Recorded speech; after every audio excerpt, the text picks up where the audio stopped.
ये दुनिया अब एक अजीब सी हेल बन चुकी है, जहाँ चारों तरफ ऐसे मॉन्स्टर्स हैं जो नॉर्मल वेपन्स से मरते ही नहीं। इंसानियत की आखिरी उम्मीद बस कुछ ही लोग थे जिनके पास सुपर पावर्स थे। उन सब में सबसे ज्यादा पावरफुल था हमारा मेन कैरेक्टर के, लेकिन वो भी परफेक्ट नहीं था। जब एक ऑर्गेनाइजेशन ने उसे धोखा दिया और दर्जनों मॉन्स्टर्स के बीच फंसा दिया, तो आखिरकार उसकी मौत हो गई। लेकिन किस्मत ने एक और चांस दिया। के वापस टाइम में पीछे चला गया। एपोकलिप्स होने से पहले इस बार उसका जन्म एक छोटे से बेबी के रूप में हुआ, लेकिन उसके पास अब भी मॉन्स्टर्स की सारी नॉलेज और उसकी मेन पावर थी, जो उसे मरे हुए मॉन्स्टर्स की पावर्स अब्सॉर्ब करने की एबिलिटी देती है। धीरे धीरे उसे समझ में आता है कि हाँ, वो अब सच में एक बेबी बन चुका है। जैसे ही वो सोचने की कोशिश करता है कि आखिर ये सब क्या हो रहा है, तभी एक चप्पल पहने पैर उसके कमरे में आता है। कि तुरंत अलर्ट हो जाता है और क्रिब के कोने में खुद को पीछे खींच लेता है, जैसे किसी खतरे का सामना कर रहा हो। वो सोच में पड़ जाता है, ये कौन है? कहीं ऑर्गेनाइजेशन का कोई आदमी तो नहीं? लेकिन फिर वो औरत झुकती है और प्यार से मुस्कुराते हुए उसे ए चान कहती है। लगता है ये औरत उसकी माँ है, जो ये देखने आई थी कि उसका बच्चा उठ गया है या नहीं। जब उसे यकीन हो जाता है कि बच्चा ठीक है, तो वो वापस किचन में कुकिंग करने चली जाती है। और के, जो अब ए चान है, थोड़ा आसपास नजर घुमाता है। सब कुछ इतना शांत और साफ सुथरा लग रहा है, जैसे ये कोई और ही दुनिया हो। टीवी चल रहा है, बाहर से लोगों की आवाजें आ रही हैं, और कोई भी मॉन्स्टर नजर नहीं आ रहा।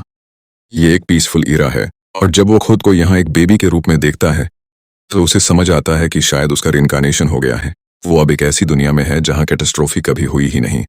और सबसे बड़ी बात, यहाँ कोई ऑर्गेनाइजेशन भी नहीं है। इसका मतलब है कि इतने सालों के बाद अब ए चान को फ्रीडम का असली एहसास होगा। उसने भले ही अपने पिछले जीवन में बहुत कुछ झेला हो, लेकिन लगता है फेट का गॉड उसे पूरी तरह से भूल नहीं पाया। ये दिन हमेशा याद रहेगा। एक नई शुरुआत के तौर पर ए चान पास में रखे एक कैलेंडर की तरफ देखता है और देखता है कि यह साल 2020 है। मतलब वो उस विनाशकारी घटना, ग्रेट कैटास्ट्रोफी से पहले जाग गया है। ये कोई अच्छी बात नहीं है, क्योंकि अभी उसका बॉडी एक छोटे से बेबी का है। वो ठीक से खड़ा भी नहीं हो सकता बिना कुछ पकड़े। उसके हाथ पैर इतने छोटे हैं कि अपने ही बॉडी का वेट नहीं संभाल सकते। उसका गला भी अजीब लग रहा है, पहले जैसे नहीं, इसलिए वो बोल भी नहीं सकता। ये सब उसके लिए बहुत ही खराब खबर है, क्योंकि टाइम बहुत इंपॉर्टेंट है। जब दुनिया जल्द ही तबाही में जाने वाली है, तब उसके पास नॉर्मल बेबी बनने का कोई लग्जरी नहीं है। ए चान अपनी माँ की तरफ देखता है और सोचता है, क्या ये औरत उस पर भरोसा करने लायक है? लेकिन भरोसा करने के बजाय शायद वो उसे एक पॉपेट की तरह यूज कर सकता है अपने गोल्स पूरा करने के लिए। कुछ तो काम आएगी ये, भले ही वो देखने में ज्यादा काम की न लगे। फिलहाल यही एक एडल्ट है जिसके पास ए चान जा सकता है। वो सोचता है, क्या ये औरत कम से कम थोड़ा फ्लेक्सिबल है? लेकिन तभी ऊपर से कुछ बॉक्सेस गिर जाते हैं और ए चान को समझ आ जाता है कि नहीं, वो भी नहीं है। उसके हाथ भी ज्यादा काम के नहीं हैं। वो कुकिंग करते वक्त एक बोल में इतना सारा आटा डाल देती है जितना एक बार में संभालना ही मुश्किल है। और तो और वो ठीक से खाना भी नहीं बना पाती। ब्रेकफास्ट बनाते वक्त तो पूरा घर ऑलमोस्ट जल ही गया होता, लेकिन फिर भी वो अपने बेबी का अच्छे से ख्याल रखने की पूरी कोशिश करती है, भले ही उसके बाल आग की वजह से जल गए हों। ए चान को लगता है जैसे अपोकलिप्स पहले ही शुरू हो चुका है और उसका फ्यूचर अब कुछ ज्यादा ब्राइट नहीं लग रहा। तभी डोरबेल बजती है। उसकी माँ दरवाजा खोलने जाती है। एक पैकेज आया है, लेकिन डोर खोलने से पहले उसे अपना वॉलेट ढूंढना होता है ताकि डिलीवरी वाले को पैसे दे सके। जैसे ही वो अपना वॉलेट ढूंढने निकलती है, हैचन सोचता है, उसने आखिरी बार ये पैकेज वाला वर्ड कब सुना था? उसे याद आता है कि जब लास्ट टाइम उसने पैकेज की बात सुनी थी, तब डिलीवरी वर्कर्स लोगों तक सामान पहुंचा रहे थे और वही लोग इन्फेक्शन से ग्रस्त थे। वही डिलीवरीज बाद में एक डरावना नाइटमेयर बन गई थी। जैसे ही ए चान को धीरे धीरे सिचुएशन का एहसास होने लगता है और वह समझने लगता है कि वो पैकेज डिलीवरी असल में क्या हो सकती है, तभी दरवाजा धीरे धीरे खुलता है। दरवाजे की दूसरी तरफ से एक डरावनी, ऑलमोस्ट गूलिश आवाज आती है, जो उसे पैकेज लेने के लिए कह रही होती है। और जैसे ही दरवाजा पूरा खुलता है, वही होता है जैसा ए चान ने सोचा था। सामने जो शख्स खड़ा है वो इन्फेक्टेड है। वो अब एक डिलीवरी मॉन्स्टर बन चुका है। ए चान डर नहीं सकता। भले ही वो अभी एक बेबी की बॉडी में है, उसे कुछ ना कुछ करना ही होगा अपनी जान बचाने के लिए। उसके पास सिर्फ दो चीजें हैं, उसकी माँ द्वारा दी गई एक बेबी बॉटल और एक तकिया। वो तुरंत तकिया उठाकर जमीन पर फेंक देता है। तभी अचानक वो मॉन्स्टर उस पर अटैक करता है। वो अटैक इतना पावरफुल होता है कि उसका क्रिब 2 टुकड़ों में कट जाता है। ए चान झट से अपनी बॉटल पकड़ता है और क्रिब से निकलकर सीधे उस तकिए पर लैंड करता है जो उसने पहले ही फेंका था। ऐसा अटैक अगर उसे टच भी कर लेता तो वो वहीं खत्म हो जाता, लेकिन सौभाग्य से उसे अपने पिछले जन्म के सारे एक्सपीरियंस याद हैं और उसी एक्सपीरियंस से वो जानता है कि ऐसे पावरफुल मॉन्स्टर्स से लड़ना इस बॉडी में पॉसिबल नहीं है। ये तो एक एम्पलीफाइड मॉन्स्टर लग रहा है और ऊपर से उसके सिर पर जो टेंटिकल हैं वो और भी ज्यादा खतरनाक लग रहे हैं। लेकिन वो ये भी जानता है कि इतने स्ट्रांग मॉन्स्टर्स की एक कमजोरी होती है, ये लोग टाइट टर्न्स अच्छे से नहीं ले पाते। अचानक अपनी बॉटल हल्के से मॉन्स्टर की तरफ फेंक देता है। मॉन्स्टर का पैर उस पर फिसल जाता है और वो एचान के ऊपर से उड़ते हुए सीधे विंडो से बाहर जा गिरता है। पहली बार एचान को अपने पुराने जन्म की सारी ब्रूटल बैटल्स के लिए शुक्रगुजार महसूस होता है। लेकिन तभी एक अजीब चीज होती है। उसकी पीठ से एक पूंछ टेल निकलती है और खिड़की से बाहर भाग जाती है। वो सीधा जाकर उस मॉन्स्टर की डेड बॉडी पर अटैक करती है और उसका मॉन्स्टर कोर खा जाती है, जैसे कोई जिंदा चीज खा रही हो। अचान उस पूंछ को पकड़कर देखता है और पहचान जाता है ये वही एबिलिटी है जो उसके पास पिछले जन्म में थी, टोड़ी की पूंछ। ये बहुत ही पावरफुल स्किल थी, लेकिन उसे समझ नहीं आ रहा कि ये एबिलिटी उसके पास अभी भी कैसे है, जबकि वो रीइंकारनेट हो चुका है। द ग्रेट कैटास्ट्रोफी अब से 4 साल बाद होगी और उसके पुराने जन्म में के उस घटना के 3 साल बाद पैदा हुआ था। वो कुछ समझ नहीं पा रहा, लेकिन एक बात पक्की है, उसे ये एबिलिटी मिलना प्योर लक से हुआ है और शायद यही अब उसकी सबसे बड़ी ताकत साबित होगी। एई-चान ने जैसे ही उस मॉन्स्टर का कोर अब्सॉर्ब किया, उसे एक पुरानी पहचान मिल गई, तयोटी की टेल वाली एबिलिटी। ये बहुत रेयर चीज थी और एक और अच्छी बात यह थी कि जब कोई जितनी छोटी उम्र में अपनी पावर एक्टिवेट करता है, वो उतनी ही ज्यादा पावरफुल बनती है। अब वो इसे टेस्ट करने का सोचता है। वो अपना हाथ एक तेज ब्लेड में बदल देता है और सीधे अपने क्रिब पर वार करता है। क्रिब का मेटल झुक जाता है। अपने पिछले जन्म में वो 7 साल की उम्र में एस क्लास बना था, लेकिन अब जब वो एक बेबी के रूप में ही ये पावर पा चुका है, तो इस बार वो लेजेंडरी ट्रिपल एस रैंक बन सकता है। ये उसके लिए सीधा रास्ता है, रिचेस, फेम और ब्यूटीफुल गर्ल्स तक। अब उसे इस घर में एक मासूम बच्चे की तरह पड़े रहने की कोई जरूरत नहीं। वो धीरे धीरे रेंगते हुए आगे बढ़ता है, एक नई जिंदगी शुरू करने के लिए। लेकिन तभी जो क्रिब उसने पहले मोड़ा था, वो अचानक गिरने लगता है और सीधा उसके ऊपर। एई-चान बचने की कोशिश करता है, लेकिन उसका छोटा सा बॉडी उसे जवाब दे देता है। वो हिल भी नहीं पाता। क्राइब का मेटल क्रैक करता है और एक तरफ गिरने लगता है। आखिरी चीज जो एई-चान देखता है, उसकी माँ उसके पास भागते हुए आ रही है, जैसे उसे बचाने के लिए किसी भी हद तक जाएगी।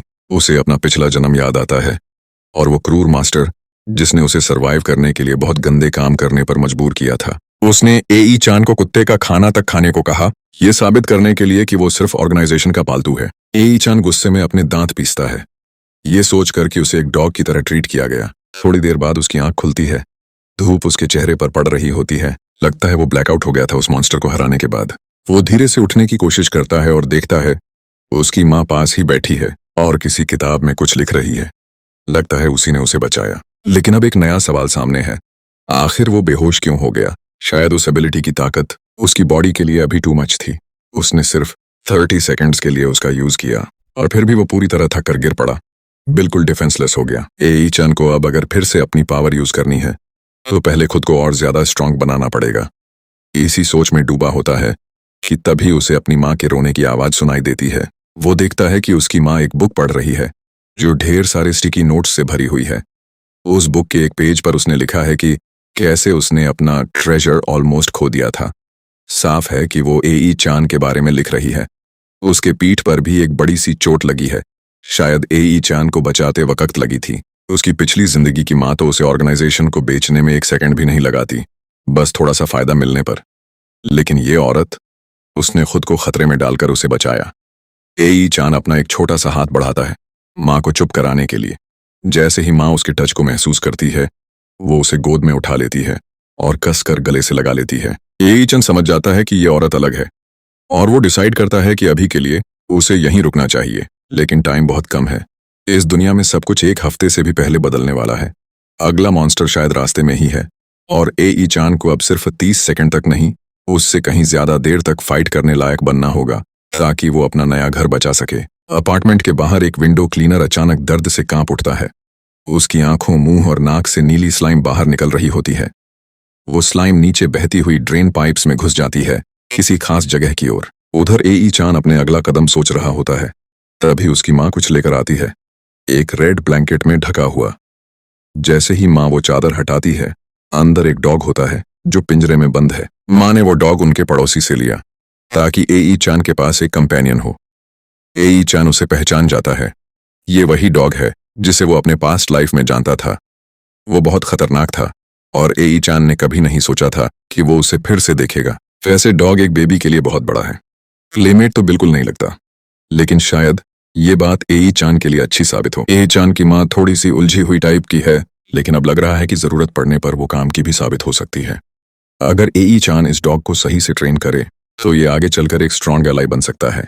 यहाँ तक कि एक डे उसका ट्रांसपोर्टेशन भी। मतलब इतना बड़ा डॉग होना शायद बुरा नहीं है। एई चान के चेहरे पर हल्की सी मुस्कान देखकर उसकी माँ भी खुश हो जाती है। ऐसा लगता है कि उसने सही फैसला लिया। कम से कम एई चान को खुशी तो मिली। माँ उन्हें वहीं खेलने छोड़कर बाकी घर का काम करने चली जाती है। एई चान अब उस डॉग को घूरता है और सोचता है कि इसका क्या किया जाए। फिलहाल सबसे पहले उसे खाना देना पड़ेगा। वो किचन से एक सॉसेज लाकर डॉग के सामने रखता है और कहता है कि खा लो। अगर वो खा लेता है तो एई चान उसका मास्टर बन जाएगा और फिर ट्रेनिंग शुरू की जा सकती है। लेकिन एक बेबी के लेवल से कॉन्ट्रैक्ट बनाने की कोशिश थोड़ी ऑकवर्ड लगती है। डॉग शायद इतना समझदार नहीं कि वो समझ सके कि हो क्या रहा है। जैसे ही वो सॉसेज खाने के लिए झुकता है, एई चान उसके सिर पर पैर मारता है, ये दिखाने के लिए कि दोनों की पावर लेवल में कितना फर्क है। मगर भले ही डॉग एई चान की बात ना समझे, इसका ये मतलब नहीं कि वो डिसरिस्पेक्ट बर्दाश्त करेगा। डॉग अपने दोनों पॉज से एई चान के चेहरे पर एक जोरदार पंच करता है और एई चान उड़ता हुआ दूर जा गिरता है। फिर डॉग शांति से बैठकर अपना सॉसेज खाने लगता है। लेकिन एई चान इतनी आसानी से हार मानने वाला नहीं है। वो एक जोरदार चिल्लाहट के साथ डॉग पर झपटता है। दोनों में घमासान फाइट शुरू हो जाती है और एई चान की माँ दूर से हंसती रहती है। उन्हें देखकर ऐसा लगता है जैसे दोनों अब अच्छे दोस्त बन चुके हैं। उधर माँ किचन में खाना बना रही होती है, लेकिन तभी उसे याद आता है घर में आटा खत्म हो गया है। जैसे ही वो नीचे झुककर आटा ढूंढने लगती है, सिंक के अंदर से एक ब्लू स्लाइम मॉन्स्टर बाहर आता है और वो एई चान और डॉग के ऊपर से गुजरता हुआ सीधा उस औरत की तरफ बढ़ रहा होता है जो अभी बेफिक्र होकर आटा ढूंढ रही है।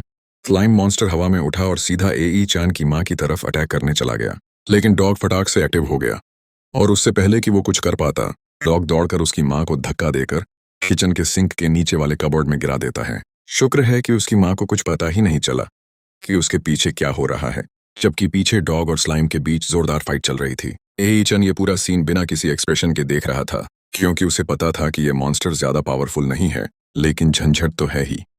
इसका लिक्विड बॉडी इसे स्लैशिंग या स्टैबिंग अटैक्स से बचाता है, इसलिए उसे मारने का कोई दूसरा तरीका निकालना पड़ेगा। उसकी माँ कबर्ड से बाहर निकलने की कोशिश करती है, लेकिन वो सिर में लगी चोट से ज्यादा परेशान है और पीछे की फाइट का उसे अंदाजा भी नहीं है। इस बीच स्लाइम ने डॉग को घेरना शुरू कर दिया और उसका फॉर्म बदलने लगा। अब एई चान को जल्दी कुछ करना होगा, वरना चीजें कंट्रोल से बाहर हो जाएंगी। तो उसे याद आता है कि पास्ट में उसने ऐसे स्लाइम मॉन्स्टर को ड्राइनेस से हराया था। तभी उसकी नजर अपने पास रखे पाउडर्ड मिल्क की बोतल पर जाती है।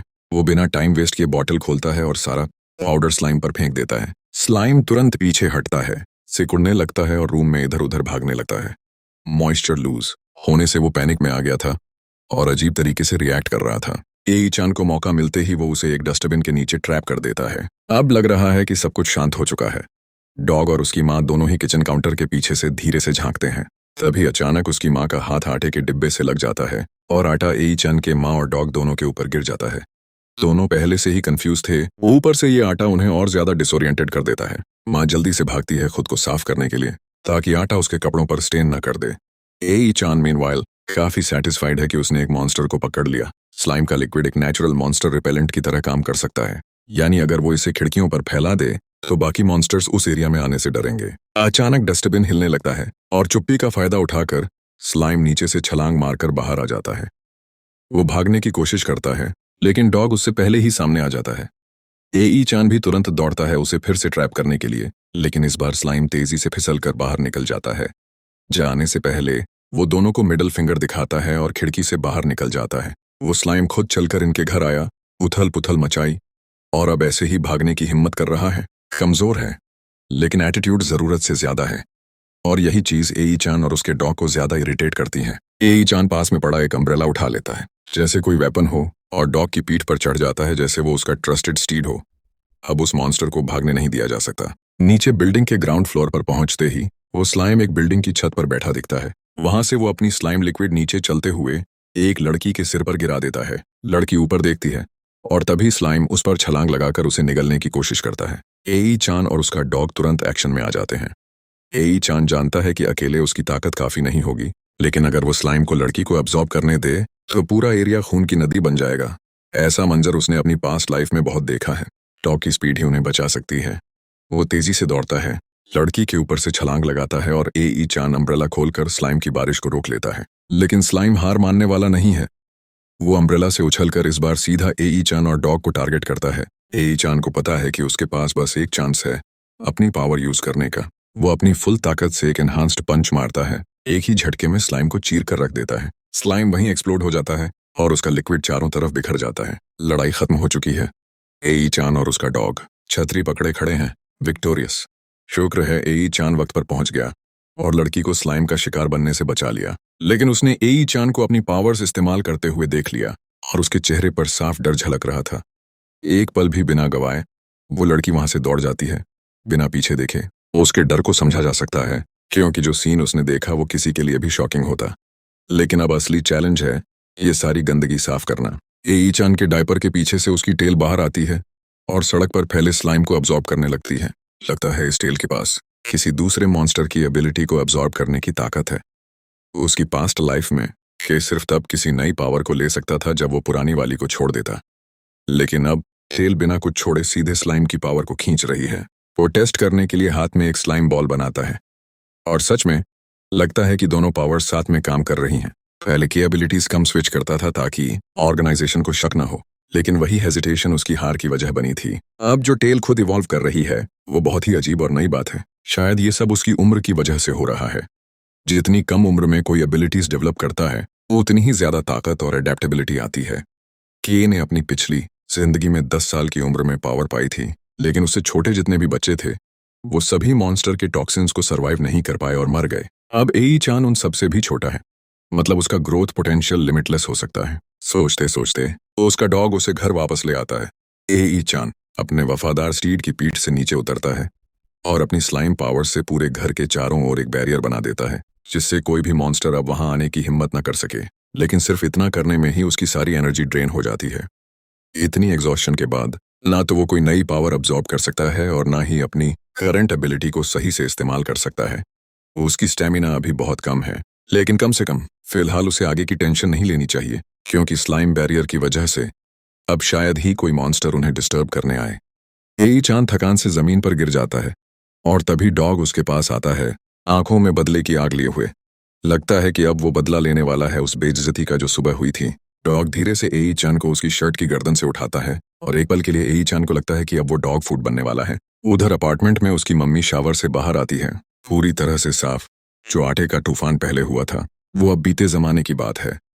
जैसे ही वो लिविंग रूम में आती है उसे अपना बेटा एक डॉग के साथ जमीन पर कडल्ड अप दिखाई देता है। देखने में लगता है कि दोनों बहुत प्यारे से स्नगल कर रहे हैं, लेकिन असल में एई चान उस फ्लफी कैद से छूटने के लिए पूरी जान लगा रहा होता है।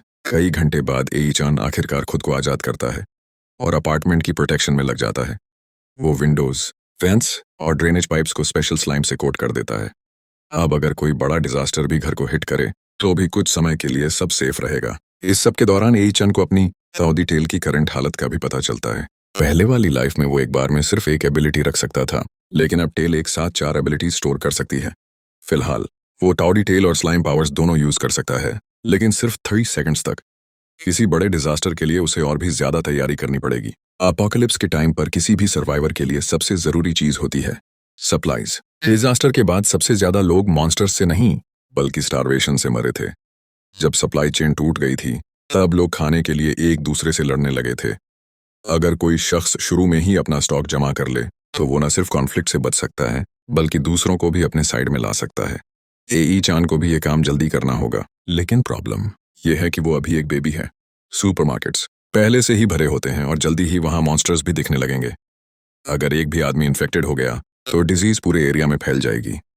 एई चान अभी की हालत में अकेले एक बड़े हॉर्ड को नहीं रोक सकता और वैसे भी उसके पास ज्यादा जगह नहीं है जहां से वो सेफली सप्लाईज ले सके।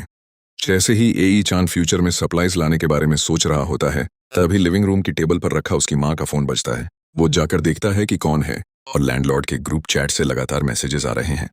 किस्मत से फोन लॉक नहीं है तो वो आसानी से खोल लेता है। ग्रुप चैट में सब लोग एक अजीब वायरस के बारे में बात कर रहे थे जो लोगों को मॉन्स्टर में बदल रहा था, लेकिन किसी को भी इस बात का अंदाजा नहीं था कि असली तबाही अब शुरू होने वाली है।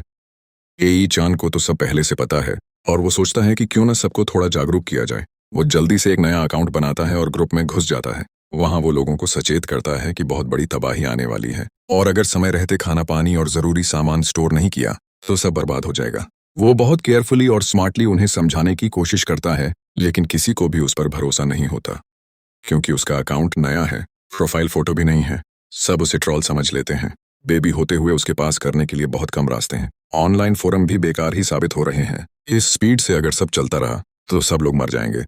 उस ऑर्गेनाइजेशन के बनने से पहले ही तभी अचानक एक फ्रेंड रिक्वेस्ट आता है, एई चान क्यूरियोसिटी में उसे एक्सेप्ट कर लेता है। सामने से जो मैसेज आता है वो सीधा मुद्दे पर होता है। अगर तुम सच में सप्लाईज ढूंढ रहे हो तो मैं तुम्हारे साथ एक डील करना चाहती हूँ।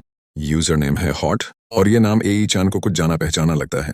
तभी उसे याद आता है ये वही हॉट है जो उस ऑर्गेनाइजेशन की इन्फॉर्मेंट थी, बहुत डेंजरस और चालाक। स्क्रीन के दूसरी तरफ हॉट एक डार्क कमरे में बैठी है। चारों तरफ कंप्यूटर और गैजेट्स और मोबाइल से एई चान को मैसेज कर रही है। वो ज्यादा टाइम बर्बाद किए बिना एक डील सामने रखती है। वो कहती है, तुम्हें जो चाहिए खाना पानी आर्मर सब दे सकती हूँ, बस एक चीज का दाम है जानकारी, और उसकी कीमत है 100 मिलियन येन। लेकिन उसका भी एक प्रॉब्लम है, ट्रांसपोर्टेशन। इसलिए वो एक नया ऑफर देती है, अगर तुम जो भी सामान इकट्ठा करोगे उसका 20% मुझे दे दो, बदले में मैं तुम्हें सारी इन्फॉर्मेशन फ्री में दे दूंगी। एई चान को फौरन समझ आ जाता है ये वही चालबाज हॉट है जिसे वो पहले जानता था। वो उससे सीधे पूछता है, मैं क्यों तुम्हारे ऊपर भरोसा करूं और मुझे डील करनी ही क्यों चाहिए? हॉट जवाब में पूछती है, क्या तुम मुझे दुश्मन बनाना चाहते हो या दोस्त? वो चाहती है कि दोनों मिलकर काम करें, लड़ाई झगड़ा नहीं।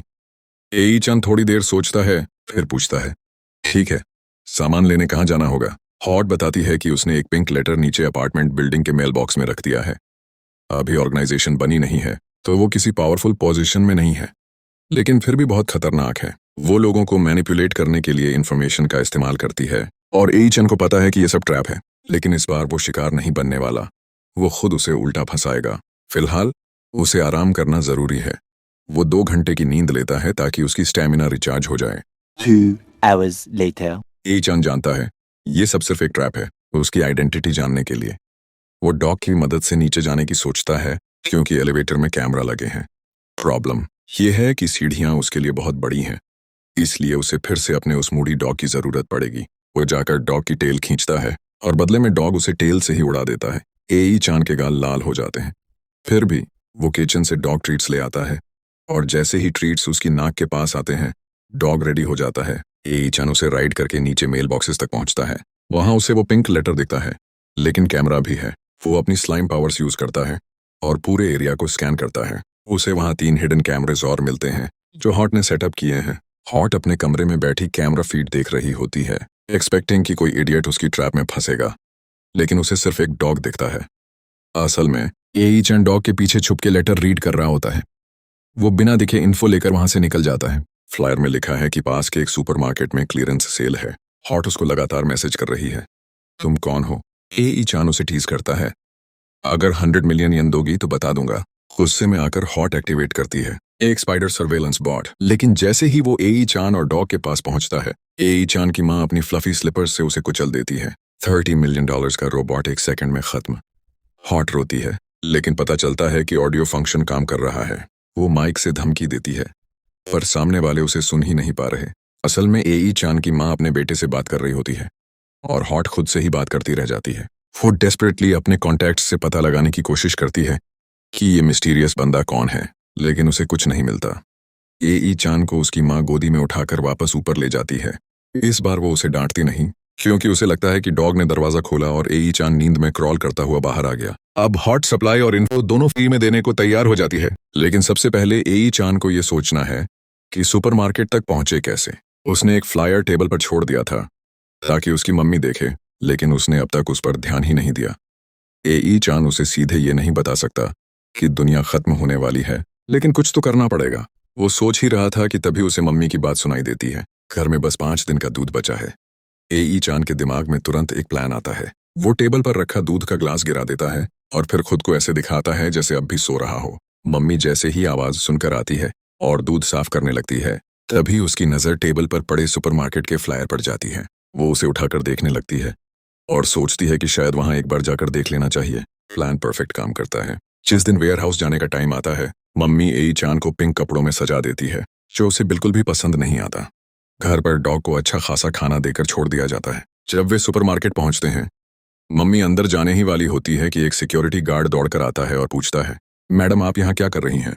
वो बताता है कि इस इलाके में कोई इन्फेक्शियस डिजीज फैली हुई है और लोगों को बाहर जाने से मना किया गया है। मम्मी समझाने की कोशिश करती है कि उसे सिर्फ बच्चे के लिए पाउडर मिल्क चाहिए, लेकिन गार्ड कुछ भी सुनने को तैयार नहीं। वो गवर्नमेंट वर्कर है और एई चंद जानता है कि थोड़े दिनों में गवर्नमेंट जैसी चीज गायब हो जाएगी, इसलिए ज्यादा टेंशन लेने की जरूरत नहीं। ये लोग बस ऑर्डर फॉलो कर रहे हैं। गार्ड उसे घर वापस जाने को कहता है, लेकिन तभी उसके पीछे से एक मॉन्स्टर धीरे धीरे उसके पास आ जाता है। गार्ड को पता भी नहीं चलता और मॉन्स्टर अचानक उसके सिर पर हाथ रखकर एक झटके में उसका सिर फोड़ देता है, जैसे कोई खून से भरा बलून फट गया हो। अब मॉन्स्टर की नजर एई चान और उसकी मम्मी पर जाती है, जो इस वक्त बिल्कुल डिफेंसलेस हैं। ये मॉन्स्टर अब तक एई चान ने जिनसे लड़ा है उनमें सबसे बड़ा है, और ऊपर से ये एक प्रोलिफरेटिव टाइप है, यानी इसका कोई खास वीक पॉइंट भी नहीं है।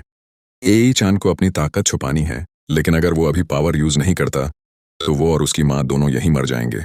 वो एक्शन में जाने ही वाला था कि उसकी माँ उसे स्ट्रोलर से उठा लेती है और भागने की कोशिश करती है। एई चान जानता है कि भागना बेकार है। ये जो क्रीचर है वो एकदम अलग स्पीशीज का है, इंसानों से कहीं ज्यादा तेज और ताकतवर। उसकी माँ के पास पैदल भागकर बचने का कोई चांस नहीं है। जैसे ही मॉन्स्टर उनके पास आने लगता है, एई चान की नजर एक दीवार पर रखे फायर एक्सटिंग्विशर्स के केस पर जाती है। वो अपनी पावर से केस तोड़ देता है और पूरे एरिया में एक गैस का बादल फैल जाता है। उस अचानक बने धुएं के कवर में एई चान अपनी माँ की पकड़ से फिसल जाता है और सीधा मॉन्स्टर पर हमला करता है। उसे जोर से उड़ाकर दीवार में फेंक देता है। अब उसके पास करीब 30 सेकंड है। धुआं बैठने से पहले उसे ये लड़ाई खत्म करनी होगी। उसकी माँ बेहोश हो चुकी है उस मॉन्स्टर के सडन अटैक की वजह से, इसलिए एई चान को सब कुछ जल्दी खत्म करना होगा, इससे पहले कि वो होश में आ जाए। ये मॉन्स्टर की जान उसके सिर में है। अगर एई चान उसके सिर पर एक स्ट्राइक कर पाए तो वो तुरंत मर जाएगा, लेकिन अभी तक का हमला मॉन्स्टर को ज्यादा हर्ट नहीं कर पाया। अब की बार उसे एकदम सही जगह पर पूरी ताकत से वार करना होगा। इस बार कोई शॉर्टकट नहीं है, उसे पूरी ताकत से सीधे लड़ाई करनी होगी। अच्छी बात यह है कि अब वो खड़ा हो सकता है, उसे रेंगना नहीं पड़ रहा। मॉन्स्टर खुद पहल करता है और उस पर छलांग लगाता है, लेकिन एई चान समय रहते बच जाता है। फिर वो अपनी टोडी एबिलिटी से बेहद पतले धागों जैसे स्ट्रिंग बनाकर मॉन्स्टर पर हमला करता है। इस बार उसे थोड़ा सक्सेस मिला। मॉन्स्टर जख्मी हो गया। हालात अभी भी मुश्किल हैं, लेकिन एई चान को पूरा यकीन है कि जीत उसी की होगी। वो फिर से हमला करता है। इस बार वो कॉन्फिडेंट है कि अब वो कम से कम बराबरी पर लड़ सकता है। उसका छोटा सा शरीर उसे बेनिफिट देता है। वो मॉन्स्टर के ज्यादातर अटैक्स से आसानी से बच जाता है और उसी स्ट्रिंग एबिलिटी की मदद से वो उसके शरीर के चारों ओर लपेटकर उसे खींच देता है। इससे मॉन्स्टर की बॉडी फिर से कट जाती है। अब ऐसा लग रहा है कि एई चान का अपर हैंड है, लेकिन अब भी उसे मॉन्स्टर के सिर पर सही हमला करना होगा ताकि वो पूरी तरह खत्म हो जाए। सौभाग्य से इतना बड़ा शरीर होने की वजह से मॉन्स्टर के लिए तेजी से हिलते एई चान को टारगेट करना मुश्किल हो रहा है और उसे अपनी पूरी ताकत का इस्तेमाल करने का भी मौका नहीं मिल रहा, क्योंकि उसे बहुत तेज मूव करना पड़ रहा है। उसके लिए ये एक माउस को पकड़ने जितना मुश्किल हो गया है। धीरे धीरे एई चान उसे स्मार्टनेस से थका देता है। अब वो मॉन्स्टर हार्डली हिल भी पा रहा है। एई चान जानता है अब बस एक आखिरी बार बाकी है। ये सब एई चान के पुराने जन्म की लड़ाइयों का एक्सपीरियंस है जो अब काम आ रहा है। उसकी लगातार अटैक्स की वजह से मॉन्स्टर बहुत ज्यादा कमजोर हो चुका है और बस एक और स्ट्रॉन्ग हिट काफी होगा उसे खत्म करने के लिए। लेकिन एई चान ज्यादा कॉन्फिडेंट नहीं हो सकता, क्योंकि अचानक मॉन्स्टर अपनी सारी ताकत से अपनी पीठ से एक स्पाइक निकालता है और जोर से एई चान की तरफ फेंकता है। एई चान तेज है, वो अटैक को डॉज कर लेता है, लेकिन फिर भी वो स्पाइक उसके माथे को गहरा काट देता है। वो जल्दी से पीछे हटकर मॉन्स्टर से डिस्टेंस बना लेता है ताकि दोबारा ऐसा हमला न हो। अगर मॉन्स्टर ऐसे अटैक्स करता रहा तो एई चान के लिए उसके पास जाकर फिनिश करना नामुमकिन हो जाएगा। समय भी बहुत कम बचा है और एई चान को जल्दी ही अपनी पूरी ताकत इस्तेमाल करने के असर महसूस होने लगेंगे। अभी के लिए उसे शायद भागकर अपनी माँ को वहां से ले जाना चाहिए। तभी उसकी नजर नीचे ग्राउंड फ्लोर पर जाती है, जहां उसकी माँ होश में आकर उसे ढूंढ रही होती है। उससे पहले ही उसकी उम्मीद से ज्यादा जल्दी टाइम खत्म हो चुका था। वो जब उसे ढूंढते ढूंढते घूम रही होती है, तभी उसकी नजर सीधा मॉन्स्टर पर पड़ती है। वो डर से एकदम जम जाती है। एई चान जोर से चिल्लाता है, भागो, क्योंकि वो जानता है कि उसकी माँ अकेले इस मॉन्स्टर से नहीं लड़ सकती। लेकिन एई चान की माँ कोई आम इंसान नहीं, वो प्रोटैगनिस्ट की माँ है और उसके पास भी कुछ ट्रिक्स हैं। वो अपनी जेब से एक स्टन गन निकालती है और सीधे मॉन्स्टर पर चला देती है। जबरदस्त करंट से मॉन्स्टर वहीं फ्रीज हो जाता है और ये वही मौका है जिसका एई चान को इंतजार था। जैसे ही मॉन्स्टर थोड़ा रिकवर करता है और एई चान की माँ पर हमला करता है, वो जमीन पर दूर जा गिरती है, लेकिन उस वक्त उसका चेहरा दूसरी तरफ होता है। यानी अब एई चान के पास परफेक्ट मोमेंट है। वो बिल्डिंग से नीचे की तरफ छलांग लगाता है। प्योर एनर्जी उसकी टांग में इकट्ठा होती जा रही है और वो सीधा हवा से मॉन्स्टर की तरफ गिरता है। मॉन्स्टर ऊपर देखता है और उसे बस एक चीज दिखती है, एक बच्चा, लेकिन उसकी टांग में एक भयंकर एनर्जी चार्ज है। एई चान का अटैक सीधे मॉन्स्टर के सिर पर लगता है और उसी पल उसका सिर फट जाता है। मॉन्स्टर वहीं मर जाता है। एई चंद की माँ अब भी जमीन पर पड़ी है, बेहोश। एई चंद धीरे से उसके पास जाता है उसकी हालत देखने। उसे अपनी माँ से कोई खास लगाव नहीं है अभी तक, लेकिन आज अगर वो वहां ना होती तो शायद उसकी जान को भी खतरा हो जाता। उसने न सिर्फ मॉन्स्टर का सामना किया बल्कि अपनी जान भी खतरे में डाल दी एई चान को बचाने के लिए। अब भी उसे बहुत ट्रेनिंग की जरूरत है, तब जाकर शायद एई चान के काम आ सके, लेकिन इतना तो साफ है कि उस पर भरोसा किया जा सकता है। ये सोचते ही एई चान को उसकी पावर के साइड इफेक्ट्स महसूस होने लगते हैं और वो अपनी माँ के पास ही बेहोश होकर गिर पड़ता है। अगर वीडियो अच्छा लगा हो तो एक लाइक जरूर कर देना, और हाँ, अगर अब तक चैनल को सब्सक्राइब नहीं किया है तो जल्दी से कर लो। बेल आइकन दबाना मत भूलना ताकि आने वाला कोई भी अपडेट मिस ना हो जाए। मिलते हैं अगले वीडियो में, तब तक अपना ख्याल रखना और कीप स्माइलिंग।